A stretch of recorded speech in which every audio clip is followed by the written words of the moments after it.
Assalamualaikum warahmatullahi wabarakatuh. Bismillahirrahmanirrahim. Alhamdulillahi rabbil alamin. Salatu wassalamu ala asrafil mursalin wa ala alihi wa sahbihi ajma'in. Subhanaka la ilma lana illa ma 'allamtana innaka antal alimul hakim. Wala haula wala quwwata illa billahil aliyyil azim.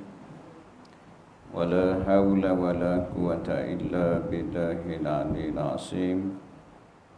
Wala haula wala quwwata illa billahil aliyyil azim. Rabbi shrah li sadri wa yassir li amri wahlul 'uqdatam min lisani yafqahu qawli, amma ba'd. Qala Allah Ta'ala fil Qur'an al-'azim, a'udzu billahi minasy syaithanir rajim.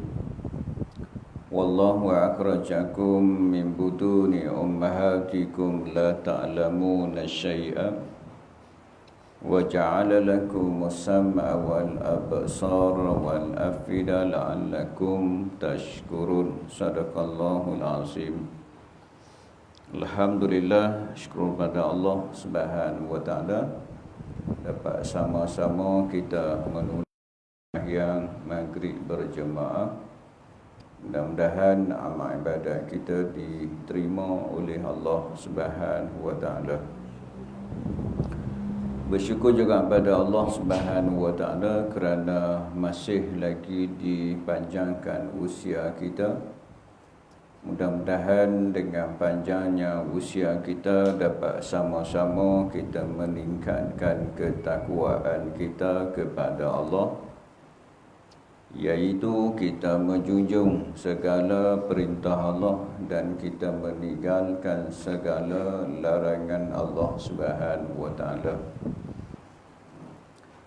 Bersyukur juga pada Allah Subhanahu wa taala kerana memilih kita pada malam ni untuk duduk dalam majlis ilmu. Mudah-mudahan kehadiran kita pada malam ni dicatat oleh malaikat yang telah diamanahkan oleh Allah Subhanahu wa taala sebagai suatu catatan yang mendapat keberkatan daripada Allah Subhanahu wa taala.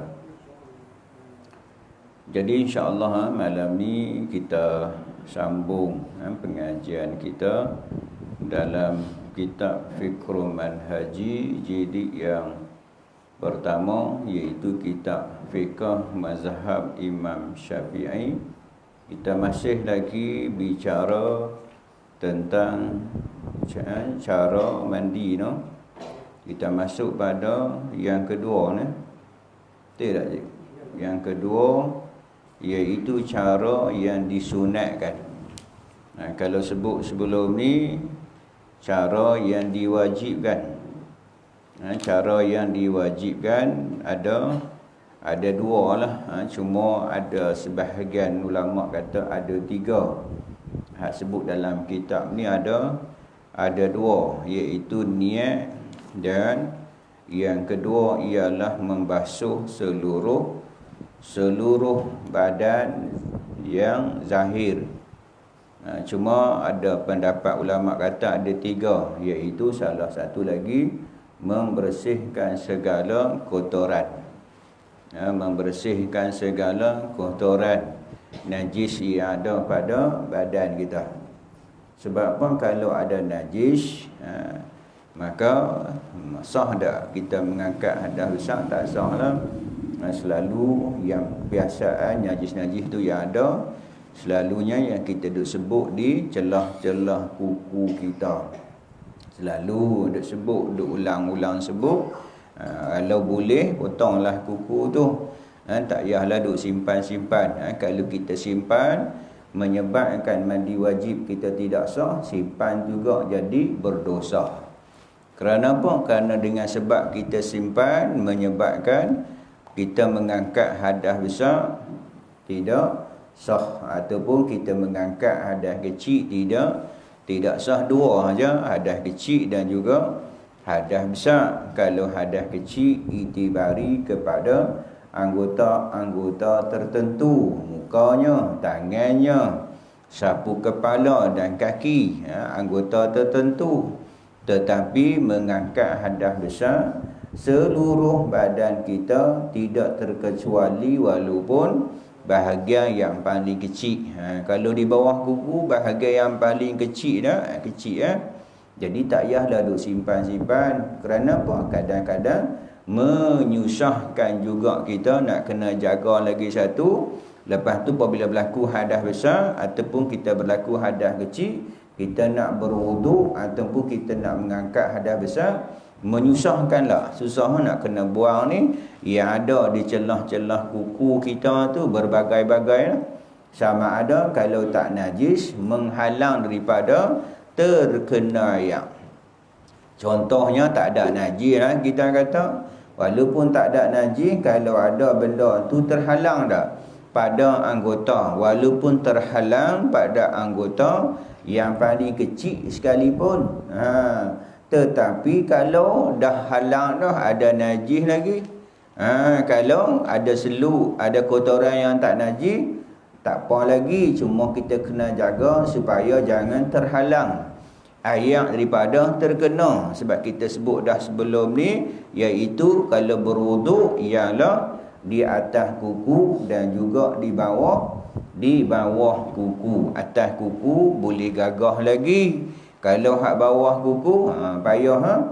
Kalau hak benda yang tak najis kena jangan ada terhalang. Tetapi kalau dua dahlah terhalang, lepas tu ada najis pula, jadi wuduk kalau kena air hak dalam tu sahlah wuduk kita. Cuma nanti apabila kita nak semayang sekali lagi ni, syaratnya ketika nak semayang dia termasuk dalam syarat. Apa syaratnya? Menghilangkan najis pada badan. Wuduk sah, kena air sah. Tetapi kalau ada najis, terhalang dah, terhalang daripada, sebab syarat nak semayang ialah suci daripada pakaian, suci daripada badan, dan juga suci daripada tempat yang kita nak sentuh ketika semayang. Contohlah, kita buat contoh dulu, masuk jejak wuduk batal tak? Tak batal. Jejak cicak mana batal wuduk. Cuma pergi basuh lah dia yang lekat pada kaki kita tu. Sebab apa? Sebab sekali lagi kita nak semayang. Kalau ada najis sah dah? Tak sah lah semayang kita. Maka kita nak kena jaga. Yang kita sebut hari tu ni ada dua. Cuma pendapat ulama kata ada tiga. Salah satu daripadanya ialah membersihkan segala kotoran yang ada. Najis ada, bersih dululah. Tapi kalau kita kata hak dua tadi pun betul juga, iaitu membersih, iaitu meratakan air seluruh badan. Jadi bersih lah. Kan kita sebut lu maknanya kalau mandi ni ialah apa? Membersihlah segala badan yang ada tu. Baik, kita habis yang tu. Malam ni pula kita nak bicara tentang cara yang disunatkan. Baik. Bismillahirrahmanirrahim. Qala musannif rahimallahu ta'ala wa nafa'na bi'ulumihi, cara yang disunatkan. Cara yang disunatkan, hak sunat ni menyempurnakan hak wajib hari itulah, menyempurna. Kalau hak wuduk sebelum ni juga, hak cara hak fardu ada, hak basuh hanya yang basuh ada 3, hak sapu ada 1, yang hak kering ada 2. Kita sebut dulu ni, iaitu niat dan tertib. Maksudnya kalau yang basuh yang tu, lepas tu menyempurnakan wuduk tu ada banyak dah. Ada banyak. Hak menyempurna tu lah kita nak kena buat.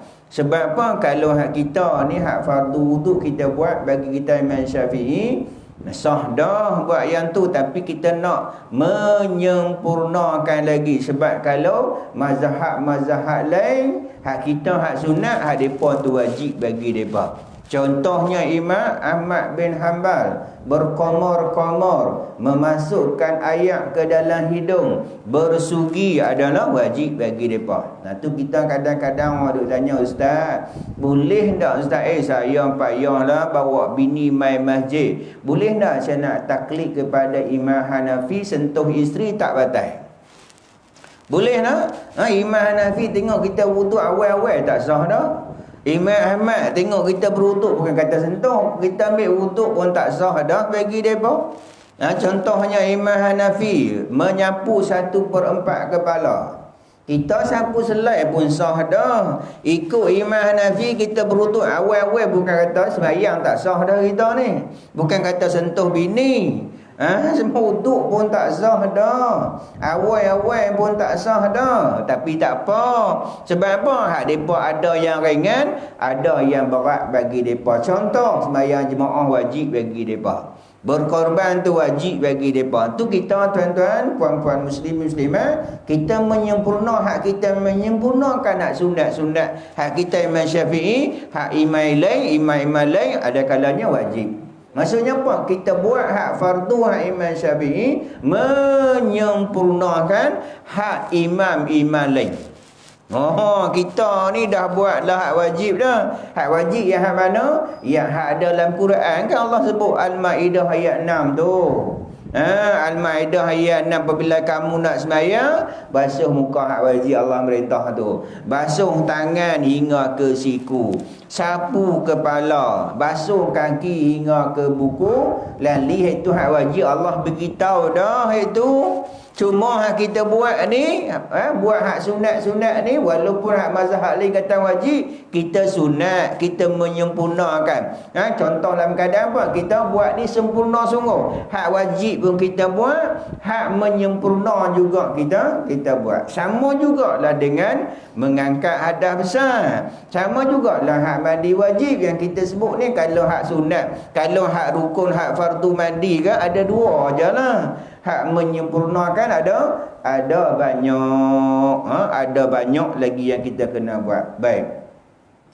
Maksudnya ialah sunat mandi sebagaimana istilah yang digunakan dalam ilmu fiqh, antaranya membasuh kedua tangan di luar daripada bekas air. Ini pun sama sebiji macam kita berwuduk hari tu ni.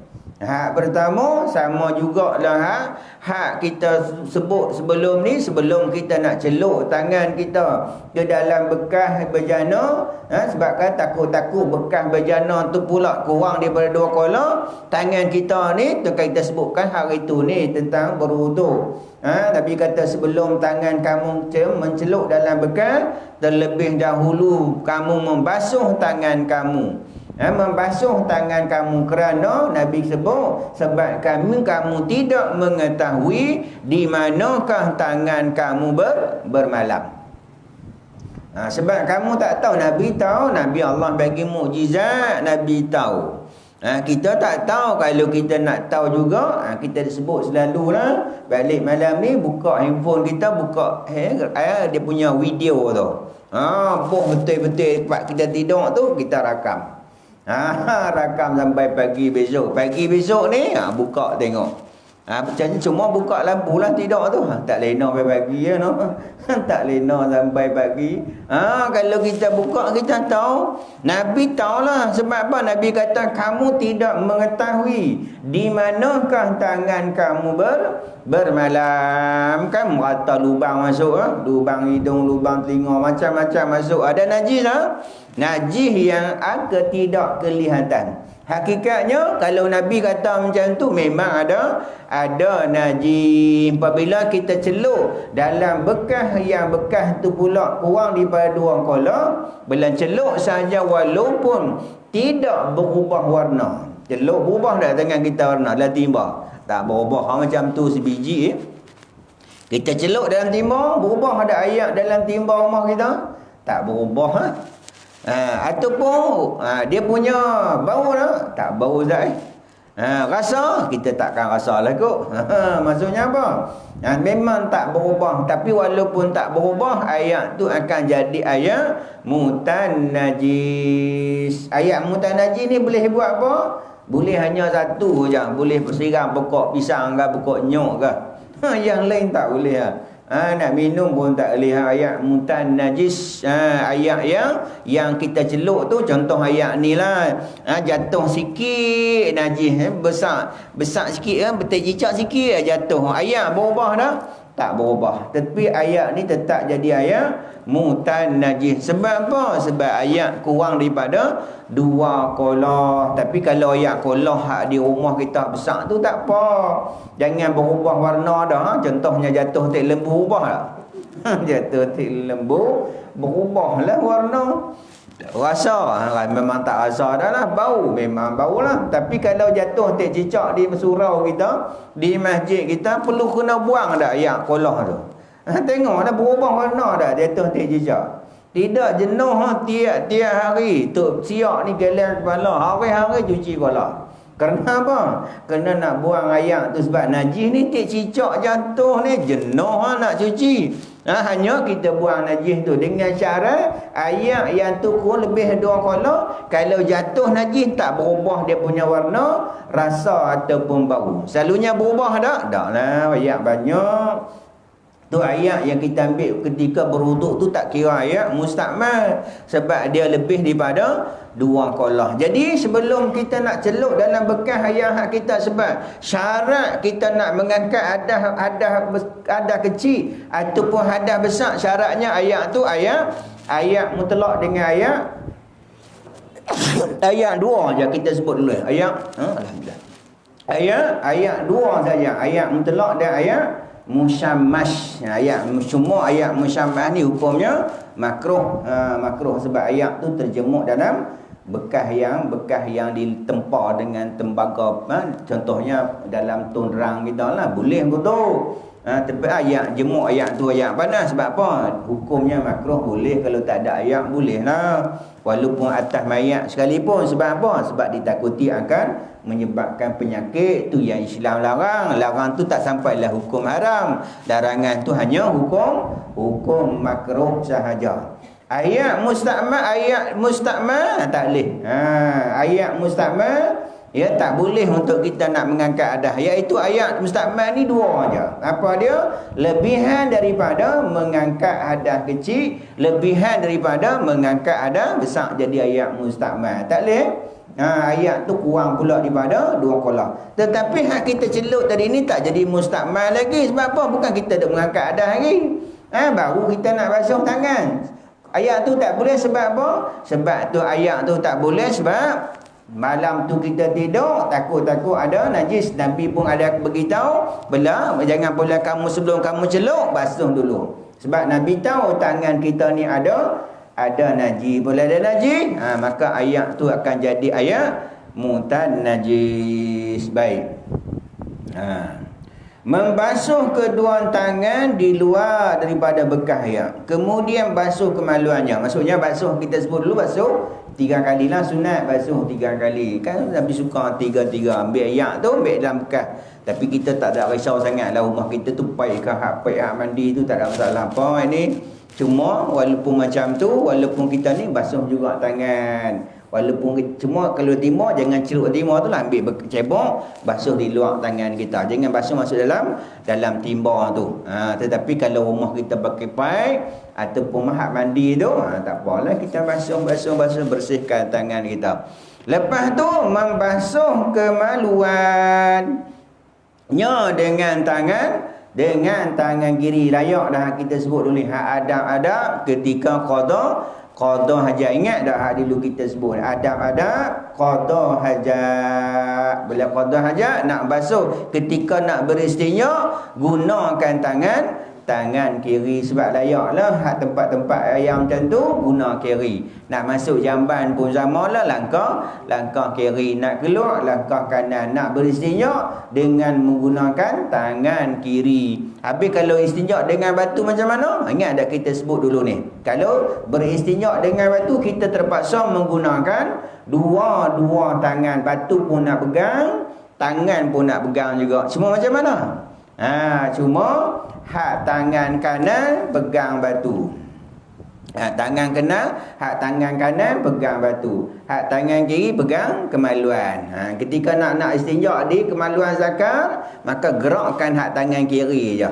Gerak tangan kiri. Nak kata nak kanan pun boleh, cuma nak sebut nak kata hak sunnah, hak perbuatan Nabi. Sebab kita sayang dekat Nabi, apa yang Nabi ajak, apa yang Nabi suruh, walaupun benda tu sunat, buat dapat pahala.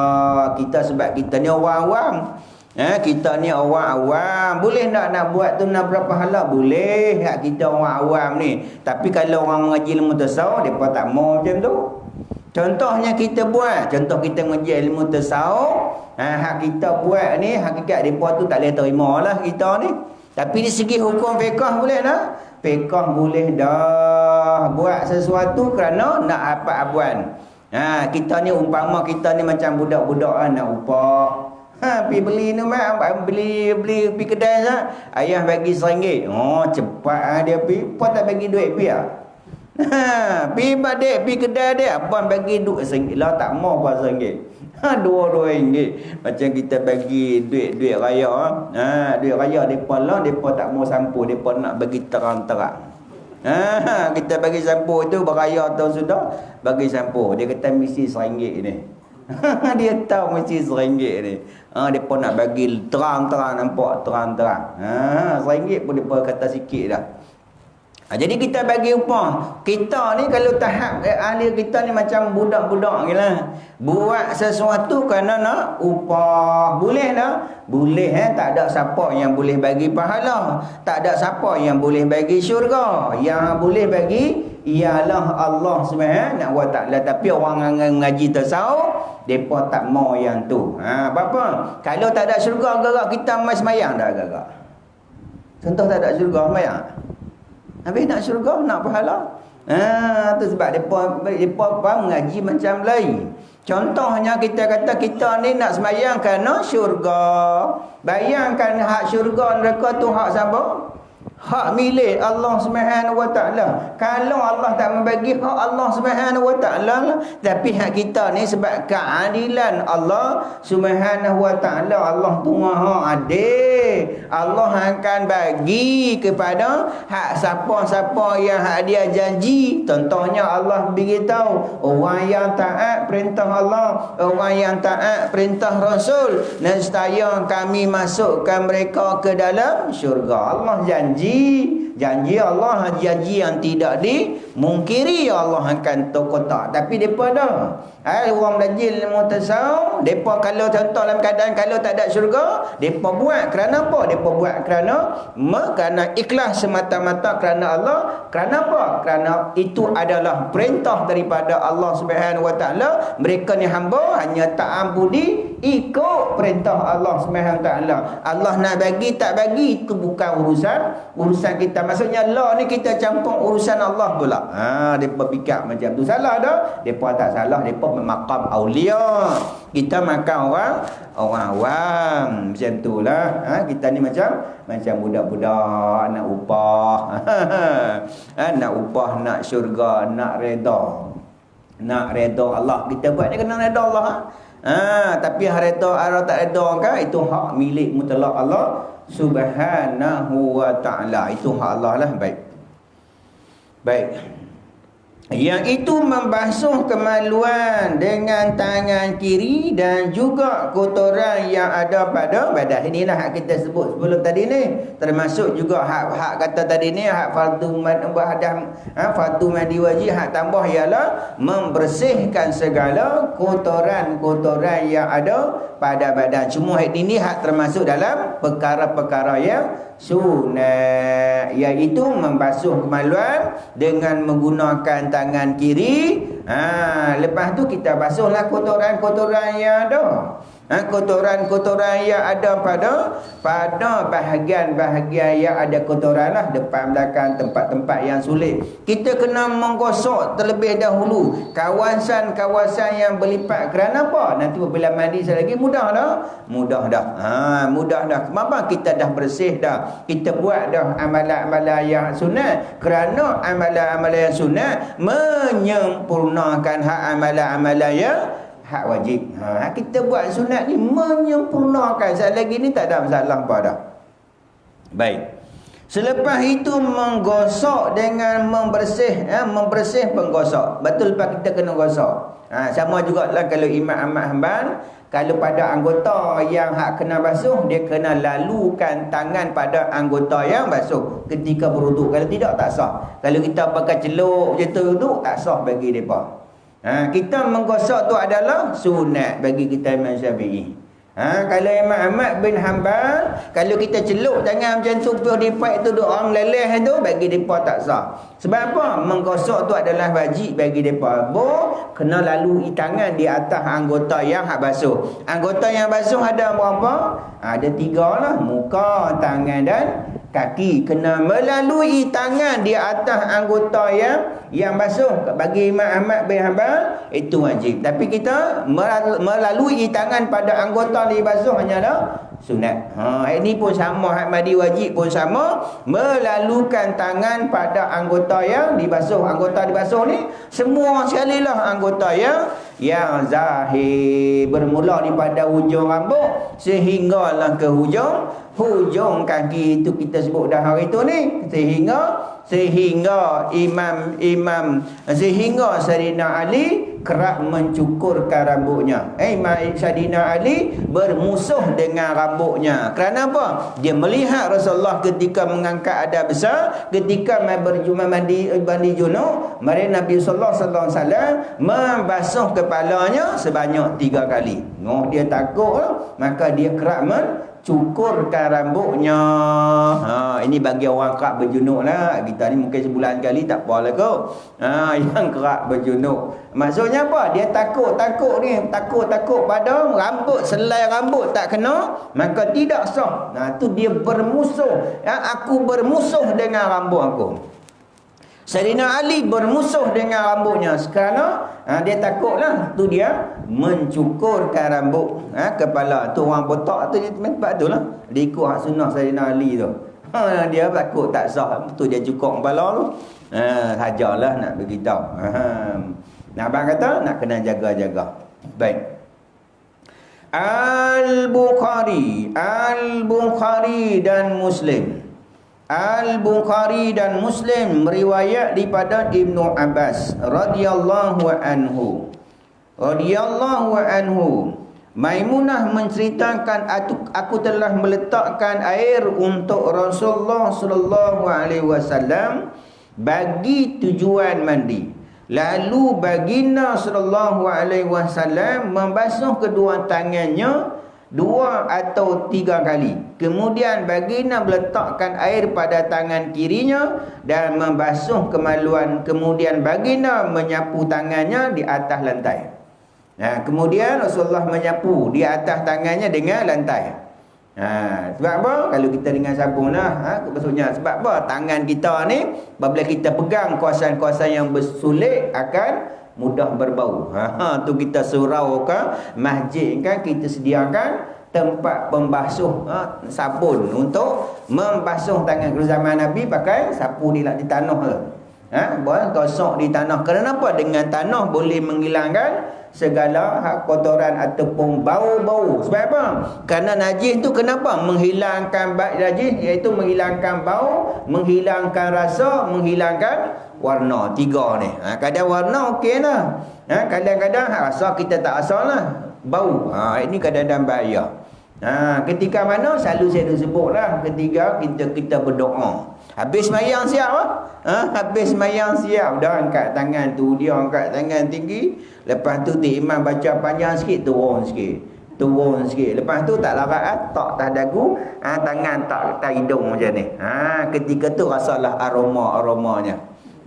Ketika tu terbitlah aroma tu. Kita sebut di kuku kena potong tu.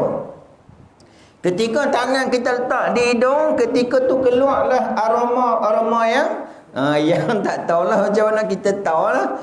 Tapi kalau masih lagi terang-terang bau apa? Kita boleh beza bau bunga dengan bau tu.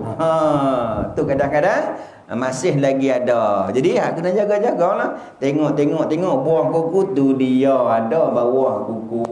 Tengok ada bawah cincin. Cerita pilah nak kena jaga-jaga, nak kena cerita benda ni. Nak kena cerita sebab apa? Ada tuan-tuan di cincin pun ada. Orang yang pakai 5 cincin, 5 mentang-mentang lah dia jual cincin, 5 jari dia pakai cincin. Nak kena jaga, nak kena hati-hati benda ni.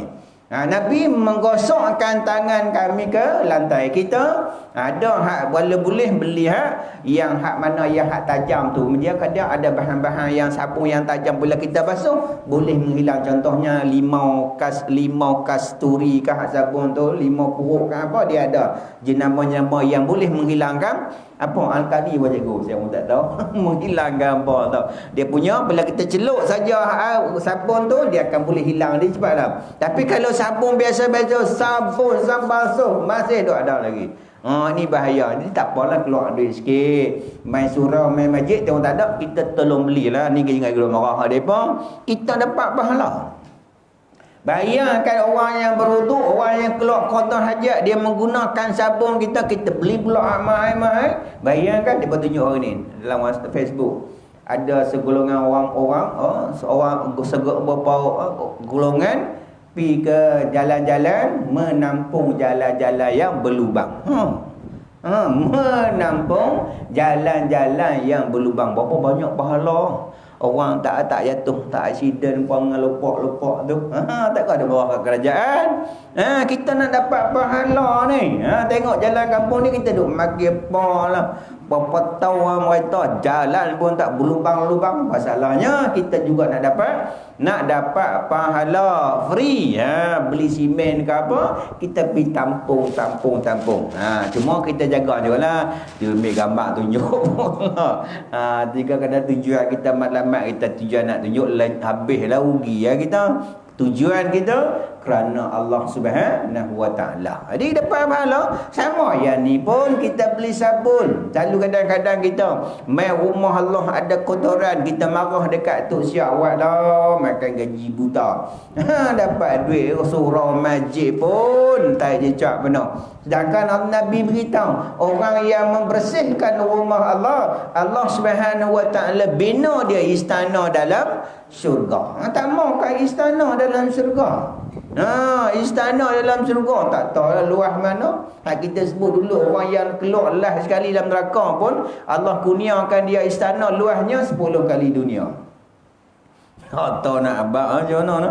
Jangan duk bayang-bayang wallahu alam, mati dulu tahu benda-benda samiyat ni kita dengar ni samiyat na wa ta'na dah lah. Tak payah duk bayang besar istana tu luasnya 10 kali dunia. Bukan 10 Pak Ilong. Kalau 10 Pak Ilong pun sangka dah tak apa, luas Pak Ilong pun tak apa dah. Tu orang yang keluar last sekali dalam neraka.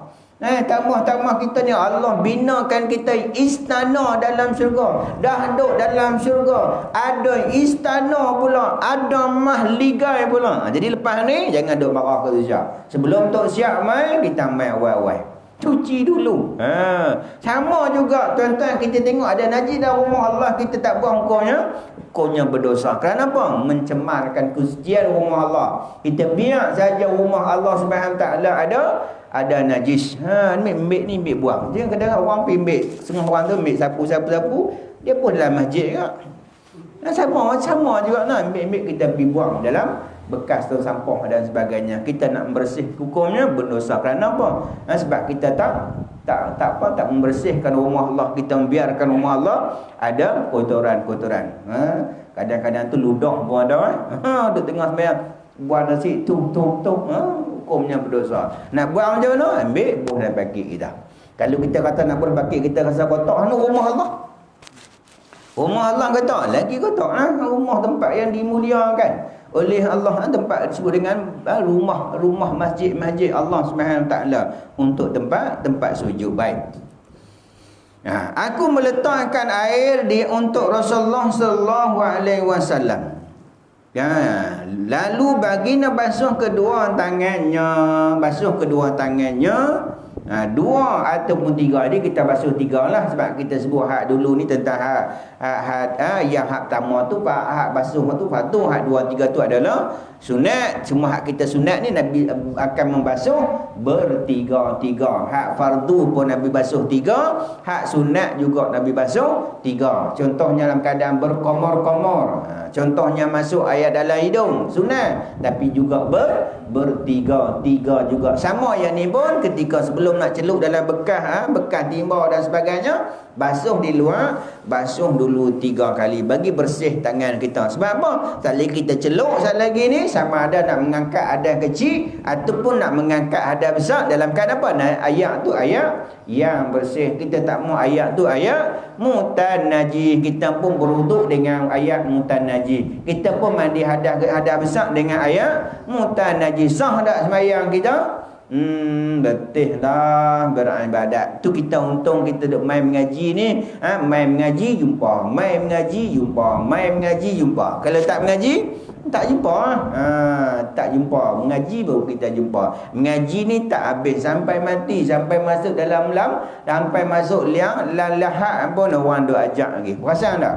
Perasan ketika orang dah baca talqin, sebentar lagi datang kepada kamu 2 malaikat, mereka juga hamba seperti kamu, jangan kamu rasa takut, jangan kamu rasa gentar, mereka juga hamba seperti kamu. Boleh hadir di atas? Dia kata atas, besok hang juga akan tanya macam tu juga. Boleh lah, jangan rasa takut, jangan rasa gentar, jawablah dengan lidah yang fasih. Mereka juga hamba seperti kamu. Boleh lah hang duduk atas, hang turun esok hang tahu. Maksudnya apa? 2 ajar dah, ajar. Depa dengar dah. Depa tu Nabi kata lebih dengar daripada kita dengar.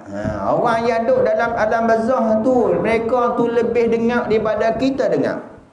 Cuma alam lain lah, alam barzakh pisah daripada alam dunia dan juga alam gaduh, alam tengah-tengah, alam menunggu. Alam menunggu sama ada mendapat nikmat daripada Allah ataupun dapat azab daripada Allah Subhanahu taala. Di situlah bermula kita. Sama ada bahagia kita, maka seterusnya akan lebih bahagia. Tapi kalau masuk alam tu dah tak bahagia dah. Tak bahagia. Setengah kalau saya tengok tadi di Indonesia, depa mayat mereka tu depa ubat, depa simpan, depa tak ke bumi, depa pun satu tempat. Tiap-tiap tu mereka menyalin pakaian. Mai duk selfie. Duk selfie, duk make gambar dengan arwah, dengan bekas suami, dengan arwah suami dia.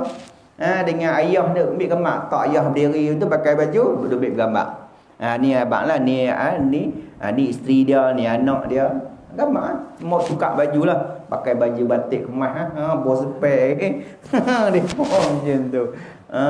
Itu agama lah, bukan agama Islam lah. Faham mereka di Indonesia ni banyak agama mereka, kepercayaan mereka. Maksudnya bukan agama Islam lah. Mereka simpan mayat-mayat tu. Mungkin mereka berubat dan sebagainya lah. Tiap-tiap tahun mereka akan menukar pakaian. Tukar pakaian lah. Boh lantai kan, kok kan, baju batik kan, pekat tukar lah. Lepas tu tak lagi selfie ya. Ambil gambar dengan anak-anak, dengan bini dia, ambil gambar semua. Pelik-pelik. Pelik-pelik no. Baik.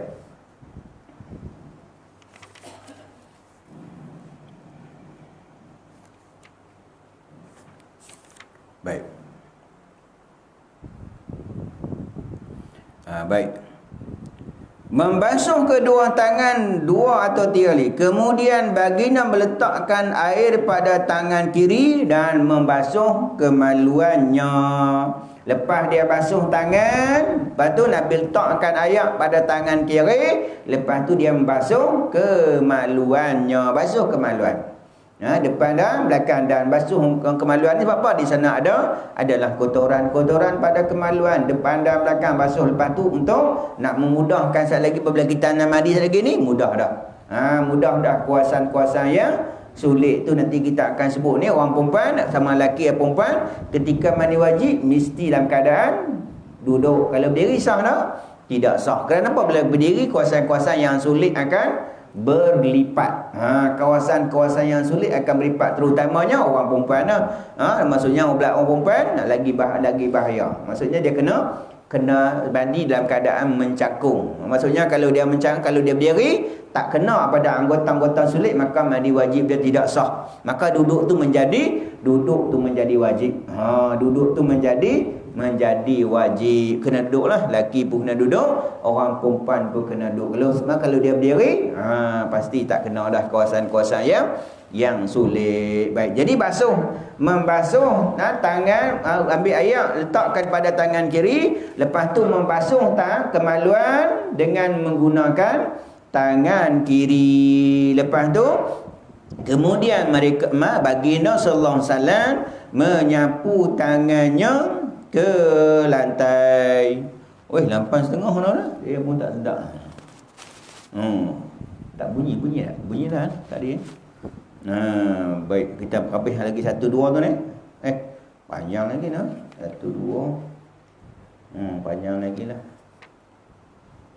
Lepas tu kita sambung ni mau pukul 9 ni. Kita berhenti tantulah yang kedua tu, iaitu berwuduk dengan wuduk yang sempurna, tidak mengapa sekiranya melewatkan basuhan kedua kaki ketika akhir mandi. Wallahu alam. Kita buka soalan lah kalau ada soalan. Nampak tanya tak mai malam ni no? Tak mai.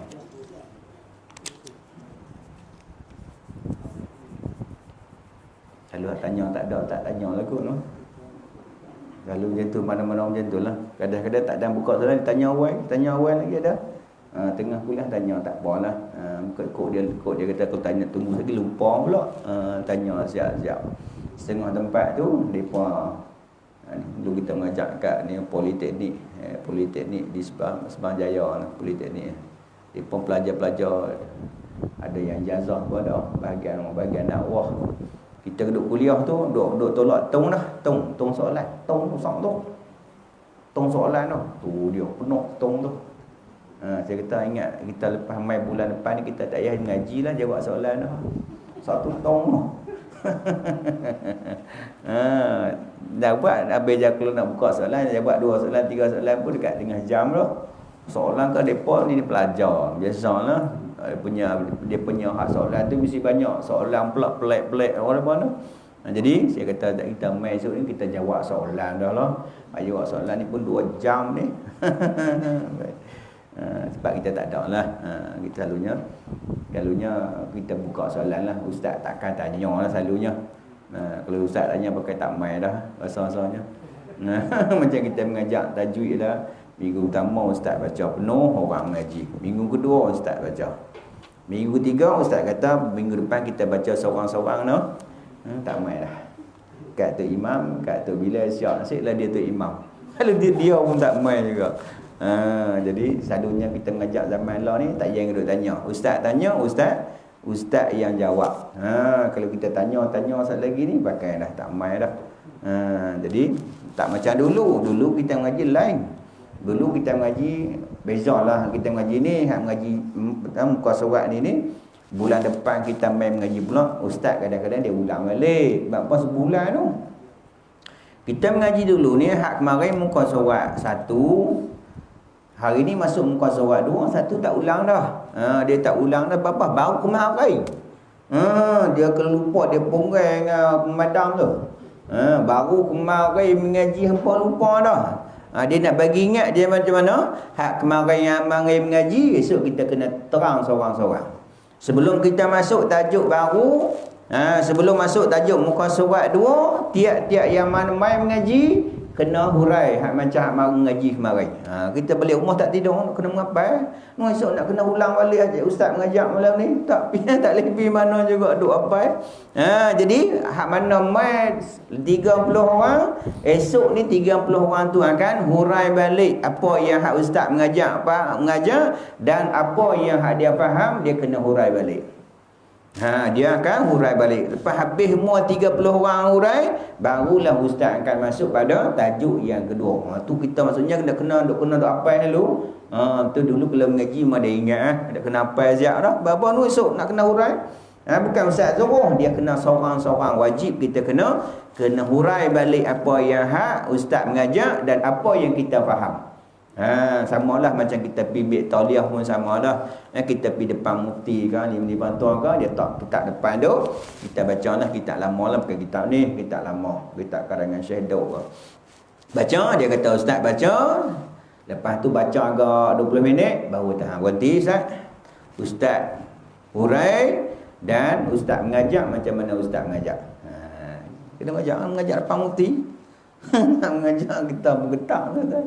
Mengajak juga. Nak buat macam mana tuan-tuan.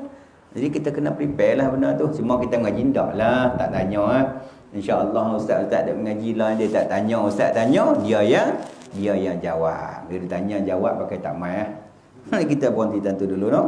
Hari marilah sama-sama kita tangguh kuliah kita malam ni dengan tasbih kifarah dan salawat subhanakallah wa bihamdika asyhadu an la ilaha illa anta wa astaghfiruka wa atubu ilaik. Bismillahirrahmanirrahim.